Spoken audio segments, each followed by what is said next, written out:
Olá, vamos então começar com a apresentação sobre índices e as otimizações possíveis com esses índices, que mostram, o Supercharts, a literatura neste capítulo mostra os diversos tipos de índice, qual a organização que eles possuem, e ele é um pouco mais independente de banco de dados, então ele mostra diversas oportunidades, opções que você pode ter ou não em diferentes bancos de dados para os índices definidos.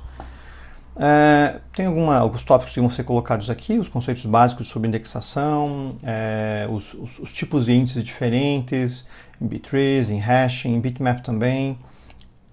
E basicamente os mecanismos de índices são usados para que você consiga acessar os dados de forma mais rápida. Os índices sempre auxiliam nos processos de consulta, eles tornam as consultas mais rápidas e também tornam alguns tipos de atualizações mais rápidos também, porque é bom lembrar que cada vez que você faz uma inserção, por exemplo, ou uma atualização, dependendo de qual tabela você está usando, de quais dados você está usando, você provavelmente vai ter que conferir algumas integridades referenciais. E essas integridades referenciais são basicamente consultas que você faz na mesma ou em outras tabelas para descobrir se por acaso os dados que você vai inserir ou modificar ou tratar de alguma forma mantém a integridade que foi definida na construção. Então, basicamente os índices vão se preocupar em tornar essas operações mais rápidas, mas eminentemente, claro, os índices se preocupam em tornar as consultas mais rápidas, porque em vez de você pesquisar em um arquivo teoricamente grande, que é o arquivo que mantém todas as informações da sua tabela, você vai pesquisar isso em um arquivo bem menor, que só contém provavelmente as chaves de busca que você tem, e então ponteiros para que você busque essa informação em algum outro lugar. E possivelmente os índices, ou na maioria das vezes os índices, já vão estar também ordenados, permitindo que você execute buscas bastante rápidas, como buscas binárias, por exemplo, eventualmente buscas em hash, se você tem, se o índice foi construído dessa forma, e outras possibilidades. Na construção de um índice, nós temos as chaves de busca, que são basicamente quais atributos fazem parte desse índice. Você pode ter índices por atributos múltiplos, isso é bastante comum. O índice vai ser guardado num arquivo separado, de forma que você tenha pelo menos a chave que você está buscando e o ponteiro para a localização específica na tabela ou no arquivo da tabela onde aquela informação está colocada. Quando a gente fala de índices, e principalmente falando de índices que vão executar em discos rígidos, o acesso de I/O é um ponto bastante crucial, porque ele é potencialmente lento quando comparado com acesso à memória ou cache ou coisa assim. Por isso, boa parte das estruturas de índice procuram interagir de forma muito próxima com o Storage Management. Por exemplo, tentando acessar diretamente os blocos dentro do sistema de arquivos onde a informação está colocada, de alguma forma abstraindo um pouco do hardware, chegando até mais próximo do hardware, de forma a conseguir mais desempenho. Os diferentes bancos de dados têm diferentes estratégias para isso. Obviamente, os bancos mais simples tratam os arquivos de uma maneira bastante abstrata, só pensando como arquivos realmente, sem se preocupar em como o sistema operacional armazenou aquele arquivo de forma direta, qual a localização daquele arquivo diretamente dentro do armazenamento, coisa assim, deixando então para que as APIs da linguagem em particular se preocupem com o acesso. E enquanto uma boa parte dos bancos de dados mais avançados já desce um pouquinho o nível do hardware para conseguir obter o máximo possível de desempenho, sem contar o fato de que nós estamos, hoje em dia, uma grande maioria dos bancos de dados já tem algum tipo de otimização para trabalhar com armazenamento de estado sólido, então com flash drives. Quando você tem um tipo de armazenamento que é um pouco diferente, que pode ser bastante mais rápido, mas tem suas consequências em como você grava os dados e coisas assim.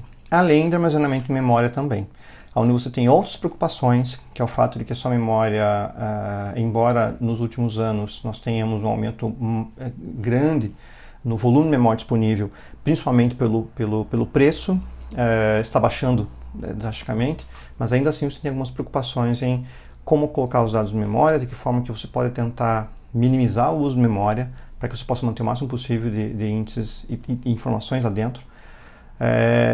E também o fato de que a memória interage bastante com os caches do seu sistema e do processador, e é desejável que ela consiga acertar boa parte das vezes os caches para conseguir um desempenho um pouco maior.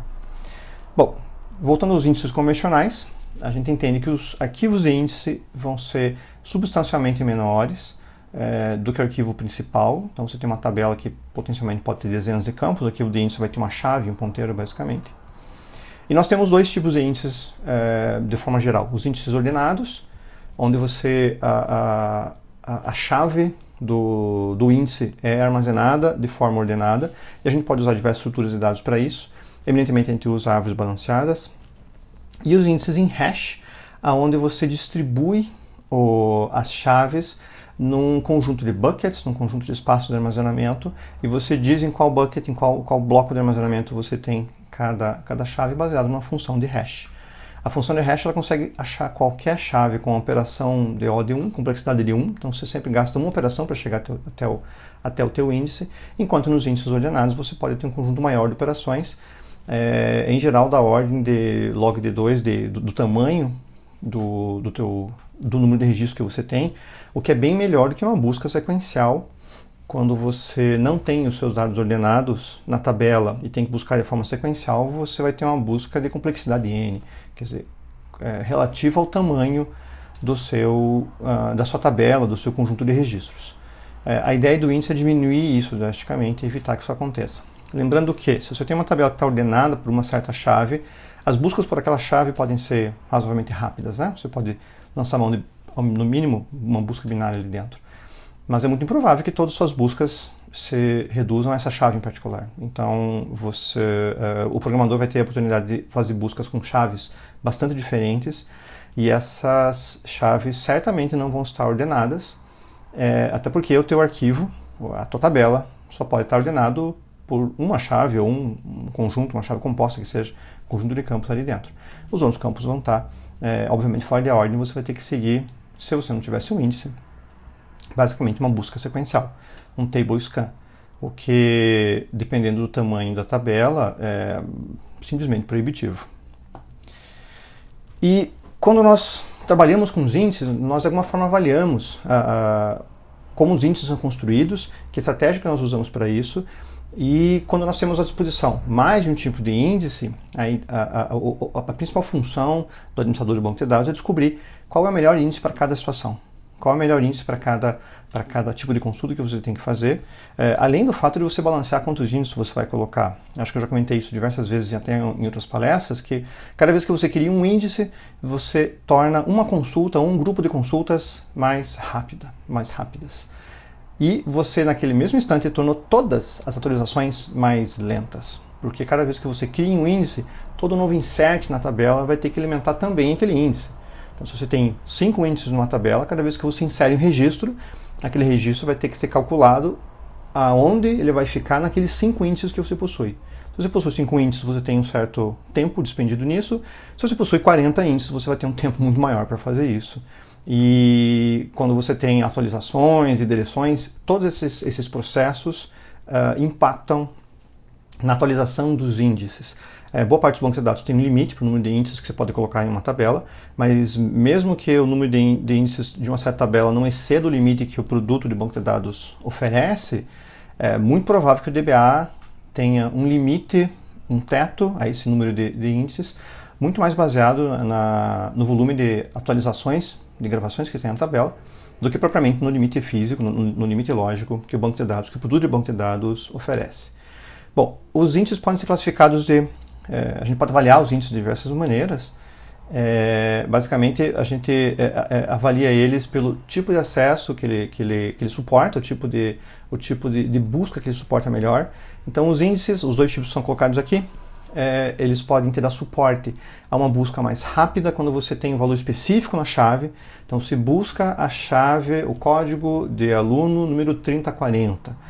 Ou você busca a chave que seja igual, o estado seja igual ao Paraná, a cidade seja igual a Curitiba.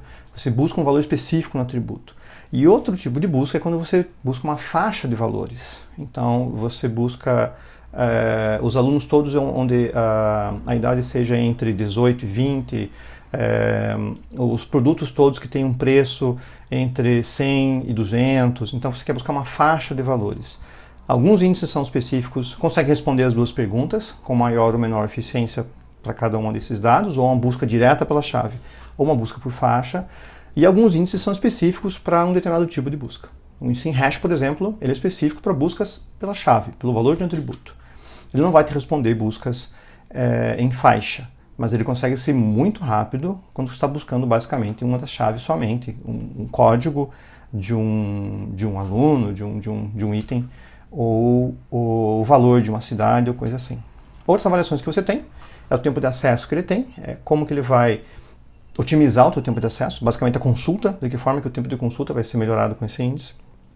E outros aspectos que você possui como que que impacto esse índice vai ter na inserção, quando se insere um novo registro, qual que é o tempo que ele vai levar para acrescentar um novo registro ali dentro, e o tempo que ele vai levar basicamente para apagar um registro dentro da tabela, porque quando você apaga o registro da tabela, você obviamente tem que remover o do índice também. Isso pode ser relevante porque alguns dos índices, como os índices em árvores balanceadas, eles precisam eventualmente reorganizar o índice e rebalancear a árvore eventualmente, no caso de alguma deleção ou de alguma inserção. E esse tempo pode ser considerável. Novamente, nós vamos ter tabelas onde se você tem um acesso transacional na tabela muito frequente, extremamente frequente, quer dizer, você está gravando, atualizando, apagando registros constantemente naquela tabela, num throughput muito alto, dezenas, centenas ou milhares por segundo, por exemplo, por minuto, a estratégia de índices tem que ser pensada de forma bastante comedida para que você não tenha um tempo de inserção atrapalhado, um tempo de inserção ameaçado pelo fato de que você tem que atualizar 10, 15 índices cada vez que você insere um registro. Um outro ponto interessante é o fato de você pensar, outra avaliação é o fato de você pensar em qual que é o overhead de espaço que o índice ocupa, o que nos últimos tempos não chega a ser uma preocupação das mais prementes. Nós temos espaço em storage suficiente para boa parte das operações. Isso muda um pouquinho quando você pensa em armazenamento em flash, que ainda é cara. Um storage em flash pode ser potencialmente caro. O modo como o flash é gravado também é interessante, que você pense no overhead de espaço que ele vai ter. E quando você tem um engine que roda em memória, quando as tabelas estão todas em memória. Os índices em si, preferencialmente, vão estar sempre em memória. A ideia de um índice é que ele sempre reside em memória, na memória do sistema. E não em disco. Ele vai estar armazenado no arquivo, obviamente. Mas para que você possa usar o índice de forma eficiente, ele tem que estar em memória, ele tem que caber em memória. Tanto que nós temos estratégias para tentar fazer com que um índice caiba em memória, mesmo que ele seja grande demais, índices multiníveis e coisas assim, para que pelo menos uma parte do índice permaneça sempre em memória, de forma que o acesso seja eficiente, seja rápido. Então os índices, em geral, estão em memória. A questão é que eventualmente você vai ter as suas tabelas também em memória. O teu engine, o teu banco de dados é um banco de dados em memory. Então, o overhead de espaço pode começar a ser significativo ou pode começar a ser importante nesse tipo de aspecto. Basicamente, nós temos algumas classes de índices e os índices, como eu tinha comentado, nós temos índices por hash, índices ordenados. Os índices ordenados são índices onde as entradas no índice estão ordenadas segundo a chave que você tem. Então, você tem a chave de código, o índice vai estar ordenado pelo código. Você tem a chave de estado, o índice vai estar ordenado pelo estado. Você pode selecionar qual que é a ordem que você quer colocar, ascendente ou descendente, coisa assim. Outros tipos de índices dentro dos ordenados, nós pensamos nos índices de clustering, que basicamente seguem a ordem que o arquivo está colocado. Em geral, é o índice da chave primária, e vários bancos de dados, como por exemplo o SQL Server da Microsoft, procura manter o índice da chave primária como um índice de clustering, onde o arquivo também já está ordenado segundo a chave primária. E você tem algumas estratégias para fazer isso. Pode ter pergunta de que se por acaso isso é chamado também de primary index, se por acaso o meu arquivo está ordenado segundo a chave, por que eu vou precisar de um índice para isso? Sempre lembrem que o arquivo da sua tabela pode ser um arquivo bastante grande devido ao número de campos que ele possui, enquanto o seu índice vai ser um arquivo notoriamente menor, por basicamente só conter aquela chave. Então, ainda assim, você pode correr o índice de forma muito mais rápida do que navegar dentro do arquivo da tabela. E nós temos índices secundários, onde a ordem do índice vai ser diferente da ordem do arquivo, e também chamado de índices non-clustering. Isso tem suas consequências em como é que você vai ter que colocar isso, porque o ponteiro vai acabar sendo um pouquinho mais a relação entre a posição no arquivo e o ponteiro pode ser um pouco diferente, você pode precisar de alguns buckets quando você tem valores repetidos e coisas assim. Esse aqui é um exemplo de um índice onde nós temos o índice já ordenado, a tabela ordenada pelo índice, então é um índice primário, o índice da chave primária, nesse caso aqui. E esse aqui é uma outra classificação de índices, que é um índice denso, onde cada ocorrência da chave tem um reflexo dentro do índice. Então, se você tem, nesse caso aqui é o código do professor aqui, né? Isso, o código do professor. Se você tem 10 registros, você tem 10 códigos diferentes, você tem 10 entradas no índice. Então, o número de chaves é exatamente igual ao número de índices que você tem. Como ele está ordenado, você pode até criar algumas situações onde você, se você está usando um tipo de campo que não é uma primary key, que não é unique, como, por exemplo, o departamento nessa mesma tabela, você ainda assim pode ter um índice denso, mas só com entradas principais, porque ele pode seguir a ordem uma vez que ele chegue na primeira ocorrência daquele item em particular. De uma forma geral, o índice denso é um índice que cada entrada do índice corresponde a uma entrada que você tem na tabela, corresponde a uma entrada da chave que você tem na tabela. Esse aqui é um índice denso quando você tem o nome do departamento. Então a tabela está ordenada, percebam aqui que a tabela está ordenada pelo nome do departamento, a ordem é essa. Então você pode ter um ponteiro para o departamento de biologia, que só tem um registro, e um ponteiro para o departamento de Computer Science, que tem mais de um registro, mas ele aponta para o primeiro. E depois disso você faz a busca do registro que você quer em particular, dentro daquele conjunto de itens que está apontado por ele. Na realidade, como você tem um índice pelo nome do departamento, basicamente você vai querer buscar essa faixa inteira. Então buscar o primeiro é mais do que o suficiente para isso. Perceba que esse índice aqui ele só consegue ser denso para uma chave que tem valores múltiplos lá, que não é unique. Para esse arquivo, porque o arquivo está ordenado pelo nome do departamento. A gente não pode imaginar que isso vai acontecer em todas as vezes. Bem, na verdade, como a chave primária dessa tabela é o código do professor, isso provavelmente não ocorre, por exemplo, quando nós trazemos essa tabela e criamos essa tabela dentro no MySQL Server, do MySQL que nós estamos usando nos exercícios. Índices esparsos contêm entradas no índice só para alguns dos valores de chave.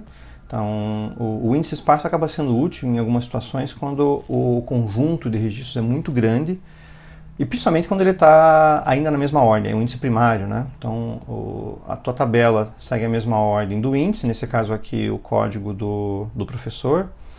E para você buscar uma chave, ou você acha a chave do índice, ou você acha a chave imediatamente inferior ao que você está buscando, a chave que seja até o teto do que você está buscando, então você busca dentro do teu arquivo, faz uma busca sequencial, iniciando pela chave que você tem. Então, se você quer buscar a chave 32343, que o professor é o Said, que está colocado aqui de história, você acha essa entrada dentro do índice, portanto você pode buscar de forma direta. Se por outro lado você está buscando o professor Mozart, que o código é o 15151, você não vai achar esse índice na tabela, mas você acha o teto dele, que é o segundo registro, no índice. Então busca o primeiro registro, vai até o primeiro registro, que é o 10101, e segue sequencialmente até encontrá-lo.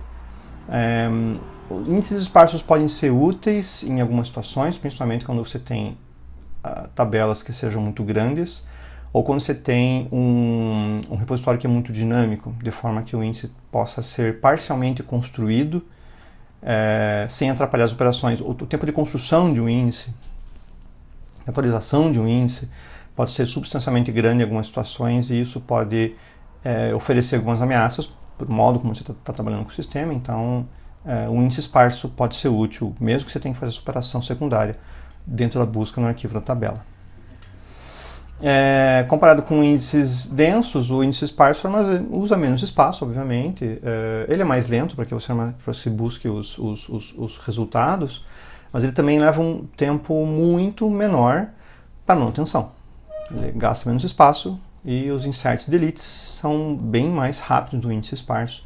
E você pode construir um índice esparso e paulatinamente aproximá-lo de um índice denso. Tem alguns trade-offs que você pode usar, tentar fazer os índices para as primeiras entradas de um bloco do arquivo, de forma que daí, já interagindo a um nível mais baixo com o sistema de arquivos do sistema operacional, você carrega o bloco inteiro e daí trata com esse bloco em memória. Então o índice esparso sempre aponta para o primeiro registro que está naquele bloco. Isso passa a ser bem eficiente, porque você vai ter que carregar esse bloco de uma forma ou de outra. Ou índices multiníveis, né? Você usa um índice esparso como um nível superior de um índice multinível, que para um índice unclustered, por exemplo, um índice que você vai pensar no código de departamento, quando está fora de ordem, e o índice fica grande demais, fica bem em memória. Você queria um índice esparso baseado no segundo índice, você queria um índice que é um segundo nível, e o índice esparso é o primeiro nível, e esse índice esparso cabe em memória ainda.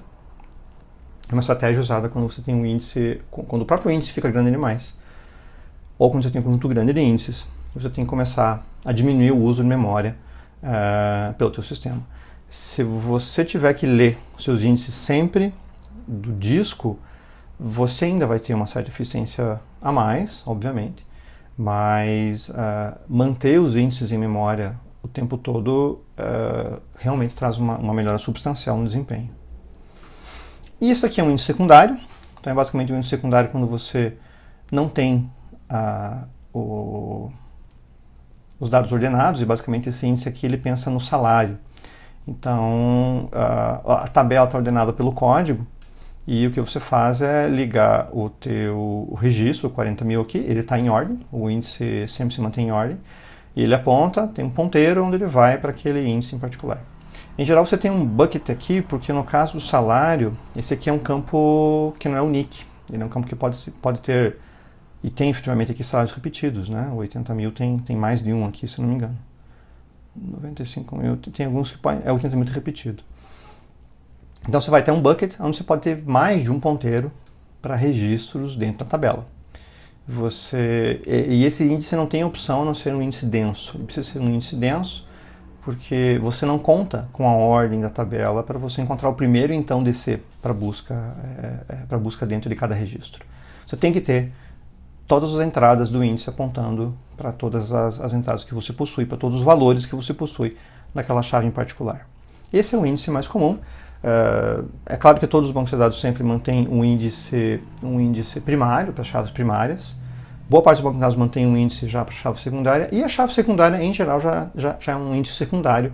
Ele tem que ser um índice denso, e ele é um índice onde a ordem do arquivo da tabela vai, com quase toda certeza, ser diferente do que a ordem que o índice mantém.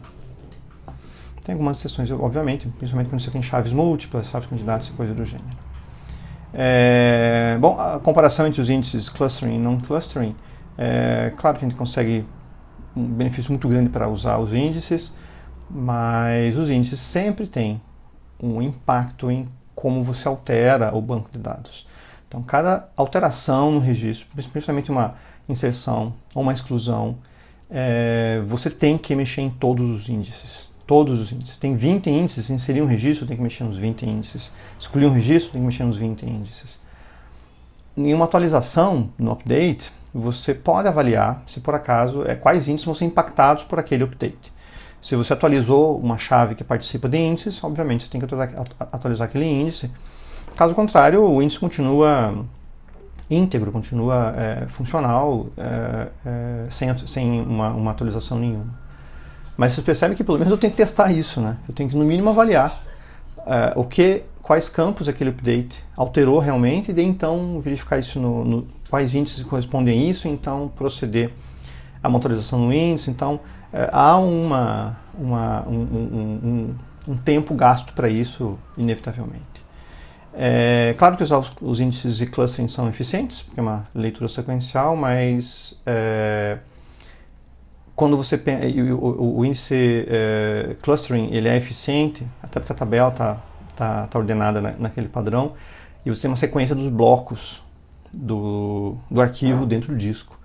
Então, todo sistema operacional sempre procura armazenar os blocos de um arquivo da forma mais eficiente possível para uma leitura do início ao fim, para uma leitura sequencial. Isso impacta em como os índices vão ser usados para isso. Então é mais eficiente sempre você ler o arquivo do início ao fim. Isso também inclui os arquivos ou as estruturas de dados que vão ser colocados para as tabelas. Por outro lado, quando você tem um índice non-clustering, a leitura sequencial dele, como obviamente ele não tem a mesma ordem da tabela, ele vai ter leituras randômicas por todo o disco. E isso pode acabar sendo potencialmente lento. Existem estratégias de cache para isso, existem estratégias para que você tente fazer com que o arquivo se conforme um pouco aos índices mais usados.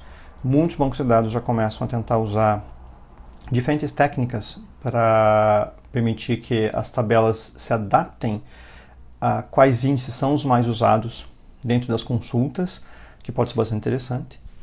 Mas isso ainda é visto com um pouco de ceticismo pelo mercado, os bancos que se autogerenciam e se autoadaptam. Mas mesmo assim, é evidente que um índice não-clustering não vai ter a mesma eficiência de um índice clustering, e nós só podemos ter um índice clustering que é pela chave, então nós temos que melhorar o desempenho dos índices não-clustering.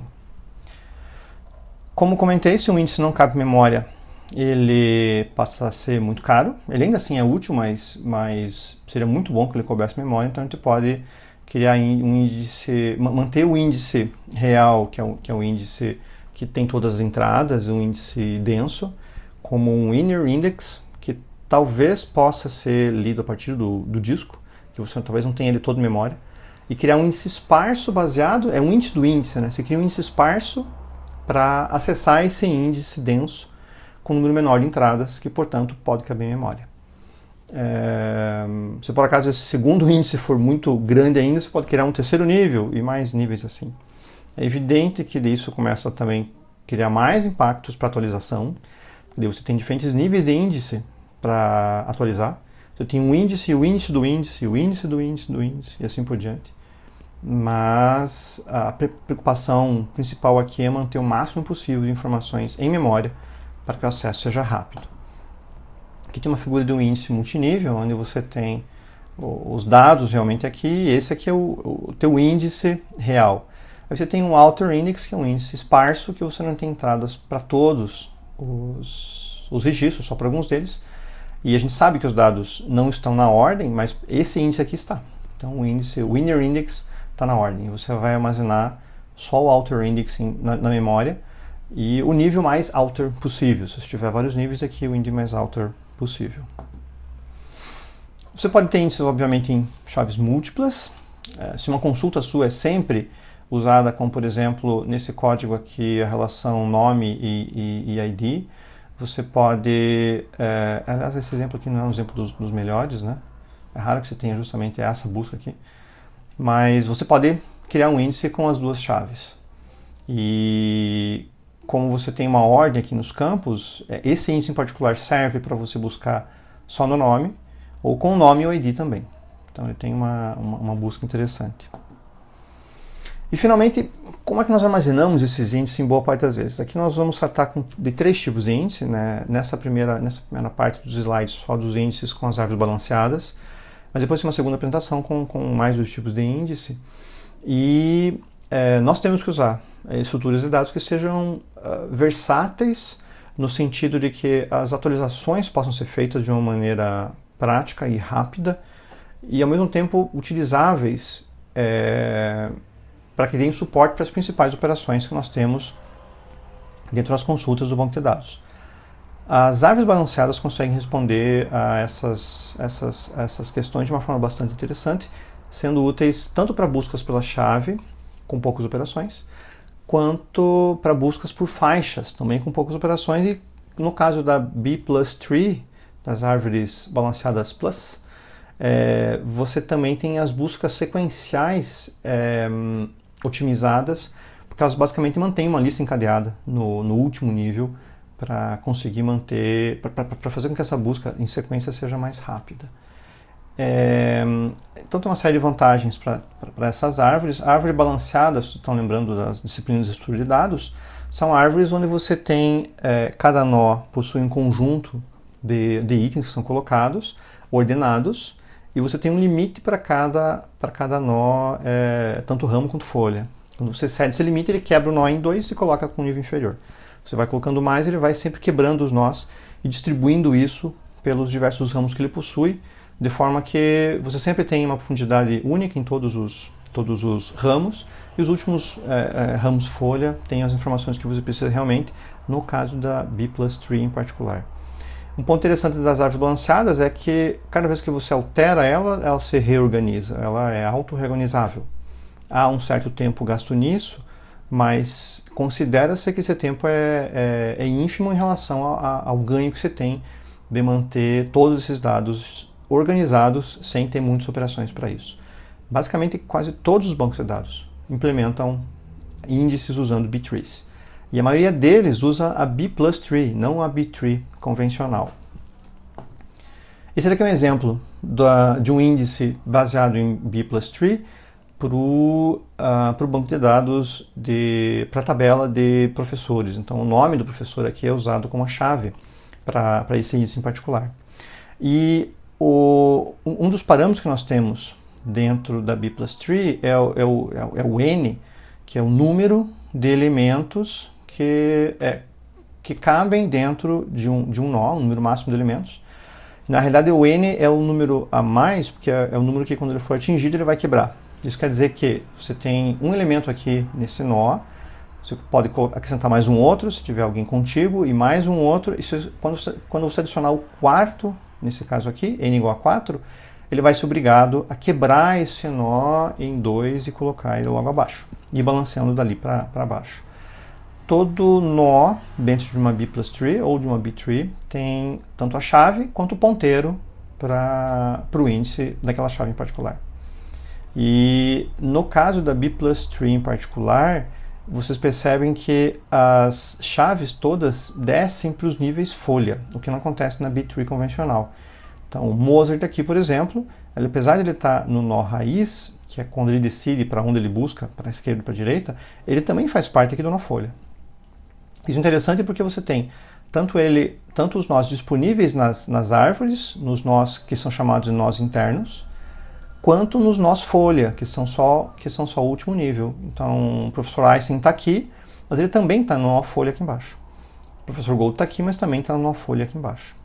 Você gasta mais espaço para isso, obviamente, mas você consegue ter um efeito bem interessante, que a B+Tree tem, que é o fato de que cada nó folha está encadeado com o próximo. Então, se eu tomar só os nós folhas, eu posso sair do primeiro até o último registro, buscando todos eles com todos os ponteiros, e aqui finalmente nós temos o ponteiro para a linha, para o registro da tabela, onde está armazenado realmente. Então, eu tenho todos os ponteiros na ordem da chave a qual esse índice está relacionado. Então, a chave aqui é o nome do professor, então está todo mundo pela chave ordenado, eu posso buscar todos os ponteiros aqui exatamente pela ordem. E os nós internos, o nó raiz, servem para que você possa organizar essas buscas. Quer dizer, eu quero buscar o professor Einstein, ele é menor ou maior do que Mozart. Então ele vem para cá, ele também descobre que ele está aqui apontado para o meio e finalmente ele chega até o registro que ele quer. Para que a gente possa trabalhar um pouquinho com o conceito de B-Tree, B+Tree, tem uma visualização muito interessante da Universidade de São Francisco, Califórnia, onde ele mostra uma maneira de trabalhar com uma B-Tree e uma B+Tree. Eu tenho esses itens colocados aqui e deixa eu mostrar essa daqui. Essa visualização dessa B+Tree é exatamente a mesma visualização que nós acabamos de ver ali com os professores. É evidente que essa página tem algumas limitações, então aqui eu escolho o N, o Max Degree, como 4, e essa aqui é a B+Tree, e quando eu trabalho com strings, ele só armazena os primeiros 4 caracteres da string, para simplificar o que ele faz basicamente. Mas se vocês, como exercício, os links estão ali na transparência, vocês podem ver isso aqui depois, como exercício inserirem os registros todos que estão naquela tabela mostrada no slide anterior, vocês vão acabar tendo a mesma estrutura que é mostrada no slide, porque o algoritmo basicamente é o mesmo. E nós conseguimos fazer uma busca aqui, por exemplo, quando eu falei da busca do Mozart, então Mozart, eu só busco Mozart, eu dou find e ele mostra como ele faz essa busca. Vocês perceberam, eles buscaram aqui, depois vieram para Serene, depois acharam realmente o Mozart. eu posso buscar qualquer um deles usando essa mesma questão. E eu tenho um ponto interessante que eu posso fazer um print, que no caso, o print seria a busca, a lista sequencial dos registros, que no caso da B plus tree, ele é muito simples. Você busca do raiz e daí vai buscando todos os registros, todos os nossos folhas no último nível, e você tem a sua lista toda feita. O que no caso de uma B-tree convencional, as operações acabam sendo um pouco mais complexas. E esse print, essa operação de print que nós vimos aqui, cliquei nela novamente, ela também é muito útil para que você faça as buscas por faixa. Então você quer buscar entre Einstein e King, e ele consegue, achando o primeiro, seguir só nos nossos folha, sem precisar trafegar e transitar pelo resto da estrutura de dados para chegar até o item final dessa faixa em particular. Só para demonstrar aqui de uma forma mais simplista, eu tenho os dois aqui, B-tree e B plus tree, eu vou inserir aqui rapidamente um banco de dados, então vou colocar aqui 50, inserir, 30, 80, assim que eu inserir o próximo aqui, o degree está como 4, o max degree, ele vai ter que quebrar e vai ter que começar a abrir essa árvore. Então foi os 50, 30, 80, vou colocar um 10 aqui. E ele quebra pra gente, já coloca nesse padrão. A mesma coisa vai acontecer aqui, se eu for pensar na minha B plus tree. Então eu tenho um 30, não lembro da ordem que eu coloquei lá, mas um 50, um 80, e daí finalmente eu coloco um 10. Opa, 10. A diferença é que o nó raiz aqui está como o 50 ali, acho que eu coloquei uma ordem diferente. Mas independente disso, a diferença é que o nó raiz, que é o 50, o valor 50, é usado para busca. Porque na realidade ele continua como dado aqui embaixo. Então ele é trazido aqui para baixo. Enquanto que aqui o nó raiz, que é o 30, ele não está no item de baixo. Ele não está na camada, no nível das folhas. Ele é mantido aqui em cima. Porque a árvore se balanceia dessa forma, de forma bastante semelhante. Eu vou colocar aqui os outros itens de até 100, então faltam 20 aqui, 40. Ele faz a animação também de como é a inserção, que é bastante interessante. 20, 40, 50, 60, 60 ali já? Não, 60. O 70, 80 já está ali, o 90 e um 100. Acho que eu vou forçar mais um aqui, vou colocar só um 110. Deixa eu ver se ele quebra ali. Ele quebrou e colocou um nível a mais. Então nós temos aqui a árvore com uma B-tree convencional. Eu vou fazer a mesma coisa aqui nessa B plus tree. Então eu preciso do 20, que é colocado ali. 20, 30, o 40. O 50 já está ali. Então o 60. 70. O 80 está aqui já. O 90. 100, e só para... ele já quebrou, inclusive, e um 110. Então, ele percebe que as árvores são ligeiramente diferentes, os algoritmos são diferentes. Então, eu vou buscar aqui, por exemplo, o item 60. Então, tem um find aqui, o item 60. E ele tem um conjunto de operações e busca para mim o 60. Ele descobre onde é que está o ponteiro aqui dentro. Eu vou buscar aqui o item 60, o find, e ele faz uma busca parecida, chega até ali também. Eu vou buscar aqui o item 50, por exemplo. E ele buscou aqui diretamente. Se eu buscar o mesmo item 50 aqui, na verdade, o que eu queria mostrar era o fato que o 50 é o raiz aqui, e ele só buscou raiz. O 50 aqui está no segundo nível, mas mesmo assim vocês perceberam que ele desceu mais um nível. Eu vou buscar o item 70 aqui. O 70, apesar de ser raiz, ele vai até o nível final, porque só os nossos folhas têm os ponteiros para o item que você precisa realmente dentro da sua organização, da sua tabela, do seu arquivo, coisa assim. Então, por mais que eu já tenha o nó raiz disponível, ele não tem informação de ponteiro. Ele vai ter que descer até o ponteiro da B+Tree é só para o próximo ramo.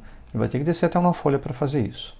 A questão é que, se eu faço um print aqui na B-Tree convencional, estão percebendo que ele está tendo que ir e voltar na estrutura da minha árvore? E isso foi um print, que é uma busca, ou uma busca sequencial, quando eu listo todo a minha tabela usando aquela ordem particular, ou uma busca em faixa, porque na faixa eu vou ter que achar o primeiro e o segundo e fazer todas essas subidas e descidas para conseguir achar a informação. Enquanto aqui o list, basta eu chegar até o último nó, então eu percorro basicamente a lista encadeada que está no final. Então eu tenho um ganho ligeiro de performance quando eu consigo achar os nós superiores aqui na B-Tree, mas as árvores balanceadas, a tendência é que mesmo com muitos milhares ou milhões de itens, ela não seja assim tão profunda, porque ela basicamente se balanceia. Então a ideia é que ela nunca tenha uma profundidade muito grande. E você sempre vai buscar até o nó folha. Agora, é muito comum em banco de dados que você faça operações não só por busca, mas também por faixa. Os índices em B+Tree têm essa principal característica, eles têm que oferecer esse tipo de coisa para o banco de dados. Mesmo com um overhead em termos de espaço, porque a B+Tree gasta mais espaço, e mesmo com o fato que a busca na B-Tree, você tem a chance de conseguir buscar, de ter uma busca com uma profundidade menor, mas sempre considerando que a maioria absoluta dos registros vai estar no último nível na folha, o fato de você ter essa vantagem na busca em faixa sobrepõe facilmente o fato de você, para algumas das buscas por chave, poder não descer tanto nos níveis da árvore. Então a B+Tree acaba sendo mais usada para isso. Eu aconselho vocês a dar uma olhadinha nessas duas páginas, fuçar um pouquinho, que ele é bastante interessante, vocês podem experimentar mais algumas coisas ali dentro, nessas visualizações. Tem mais visualizações ali de algoritmos, então vocês podem experimentar com outros diferentes para trabalhar um pouquinho em cima disso. Bom, aqui tem algumas propriedades de como a B+Tree funciona. Basicamente está contando o que nós já tínhamos visto ali na prática, que é em relação a qual o tamanho dos nós que você tem, como que você pode calcular a profundidade da árvore, coisas assim. A estrutura do nó, onde você vai ter o ponteiro e a chave até o ponto final.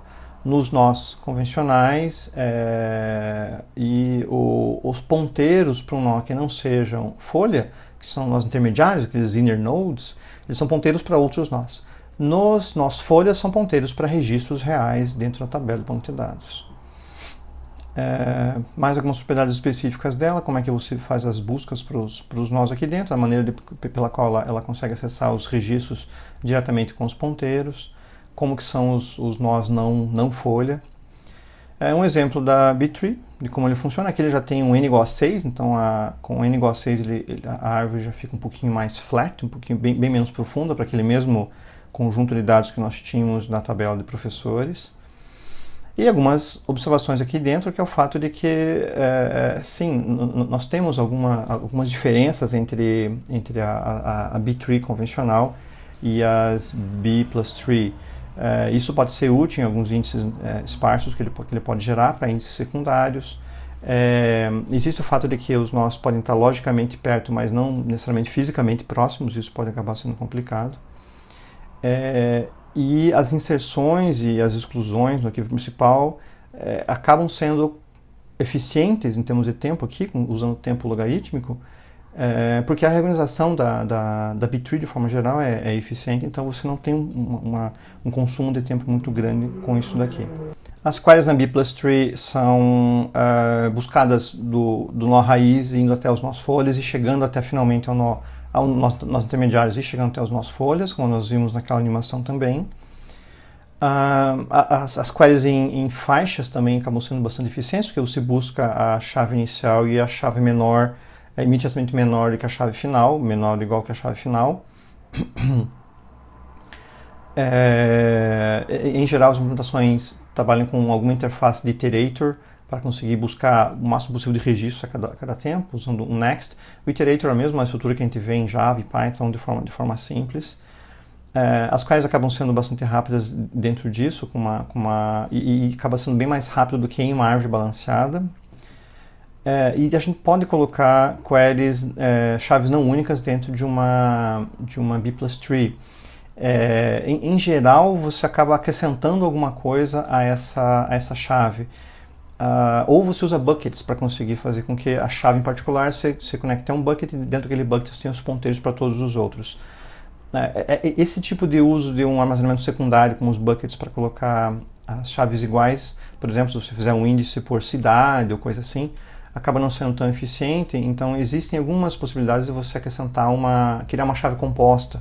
Então você, apesar da chave que você está armazenando no índice não ser uma chave única, você cria uma chave composta com, por exemplo, a chave primária daquele registro, ou um ID sequencial, ou alguma coisa assim, para fazer com que ele se pareça com uma chave única, mas porém você vai usar somente a parte inicial do índice para fazer as buscas principais.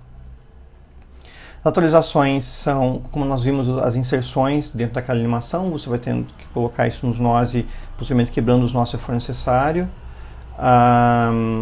Ele demonstra um pouquinho aqui como que isso é feito. Vocês podem ver isso depois nas animações. As exclusões também podem afetar mais nós, porque na realidade, ao passo que as inclusões vão fazer com que você possivelmente tenha que quebrar alguns nós intermediários para que eles possam, caso eles passem do N, do tamanho de cada folha, de cada item. Na exclusão você tem o sentido contrário dessa operação, que é o fato de que se você diminuir o suficiente os nós, quem sabe você tenha que agregar, juntar nós em um só nos índices superiores. Então tem os algoritmos trabalham de uma forma diferente. A exclusão está aqui, o merge siblings, que é quando você junta os nós irmãos ali dentro. E, claro, o update acaba sendo um pouco complexo ali dentro, porque, em geral, você acaba tendo somente uma exclusão e uma inserção ali dentro, ou um rebalanceamento da árvore. O que tem seus tempos que são colocados aqui dentro de uma forma que pode ser potencialmente um pouquinho complexa. Os diferentes bancos de dados vão ter estratégias que vão das mais simples, que é simplesmente excluir e incluir novamente, até você tentar rebalancear a árvore de forma direta. Eu já tinha falado um pouquinho sobre as chaves não únicas, mas na realidade você tem algumas possibilidades aqui dentro, que é você ou colocar um bucket para os dados separados, como eu tinha comentado, não é que seja uma má ideia como ele coloca aqui, mas é o fato de que você pode ter um número grande de chaves ali dentro, e a alteração dessas chaves pode acabar sendo complexa, que tem que entrar no bucket, fazer operações internas lá dentro, você talvez tenha que indexar o bucket também, replicar estruturas e coisas assim. E, em geral, talvez só um Record Identifier, um ID para o registro seja útil para você criar uma chave múltipla usando esse registro como uma chave secundária. E acaba sendo mais usado nas implementações. Um outro ponto interessante é o índice de strings. O problema com strings, com os varchar, os char não chegam a ser assim tão complexos. O problema principal está nos varchar, o problema de strings, porque aí o espaço do nó é variável também. O espaço do nó acaba sendo variável e isso pode fazer com que a eficiência de como se armazena isso com memória seja também diminuída, porque num varchar convencional até 100 você tem tamanhos que podem variar, então o N, que seria o tamanho de cada nó, eventualmente acaba sendo trocado não para o número de elementos que você coloca ali dentro, mas para o tamanho que você tem. Então você coloca um N equivalente a 400 caracteres. E isso pode conter 10 registros, 10 itens, ou 15 itens, ou 4 itens, dependendo do tamanho do varchar que você tem. Do tamanho real que o varchar tem, não o tamanho máximo dele, né? O tamanho que ele realmente ocupou. Além do fato que você pode tentar reduzir a string ao prefixo único dela. Então, cada vez que você insere uma nova string, você você inclui só os caracteres suficientes para que ela se diferencie das outras strings que você tem dentro da sua árvore já armazenada. É claro que isso vai acabar ocupando um pouco mais de processamento, mas torna o índice pequeno e, em boa parte das vezes, pode acabar sendo bastante eficiente em termos de como você trabalha com os índices. Sempre lembrando que nós temos o conceito também do fato de que alguns índices com baixa cardinalidade, por exemplo, o estado, se você tem todos os seus alunos cadastrados no Brasil todo, você tem, ainda assim, por mais que você tenha milhões de alunos, ou milhares, ou coisa do gênero, você vai ter poucas dezenas, 20 e poucos estados somente, 20 e poucos valores diferentes dentro do índice. Esse tipo de índice talvez não seja tão eficiente assim quando pensado em uma árvore balanceada. Nós temos outras possibilidades para tratar os índices dessa forma. Outro ponto interessante das índices por árvore é como que você faz um bulk loading, que é o fato de você carregar um conjunto grande de registros dentro do banco de dados. Tem um ponto interessante nisso, que o bulk loading ele tanto serve para quando você carrega um conjunto grande de registros, ou quando você indexa uma tabela de forma geral. Geralmente nós temos alternativas top-down e bottom-up. A top-down é basicamente você usar a inserção convencional dos teus dados dentro da árvore balanceada, mas antes disso ordenando os registros pela chave que você quer. Então você você tem um índice pela data de nascimento, por exemplo, dos alunos, você ordena os dados por data de nascimento e depois faz a inserção de forma que a árvore se comporte de forma mais eficiente. A outra possibilidade é você usar um bottom-up, onde você já monta, já que você tem todos os registros já ordenados novamente, você já monta o nível de folhas e então vai montando os níveis superiores na árvore. Em geral, o bottom-up é bastante utilizado por boa parte dos bancos de dados. É interessante apontar, entretanto, que boa parte das vezes quando você vai